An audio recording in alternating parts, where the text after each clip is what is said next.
రేవంత్ని ఓడించిన కేవీఆర్ని ఏమనాలా? అదే అక్కడ కదా. ఏమైపోయింది? వాళ్ళని దాటేసి ఉమ్. ఏమైనా ముందుకు వచ్చాడా?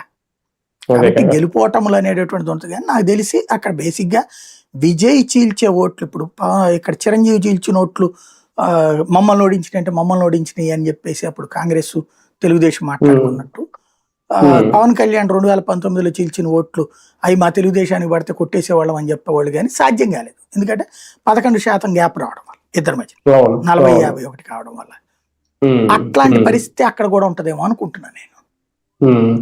సరిగ్గా యుద్ధం విషయంలో ట్రంప్ నిర్ణయాల వల్లే యుద్ధం ఆగట్లేదా? ఇప్పటికే క్రమక్రమంగా ఒక్కొక్కటి ధరలు పెరుగుకుంటూ అయితే వస్తున్నాయి. అది యుద్ధం ఎఫెక్ట్ ఉన్నా లేకపోయినా యుద్ధం ఎఫెక్టే అనేది అయితే ప్రజలు బలంగా నమ్ముతున్నారు. సామాన్యుడి నెత్తిన భారాలు అయితే పడుతున్నాయి ఇవి ఇంకెన్నాళ్ళు.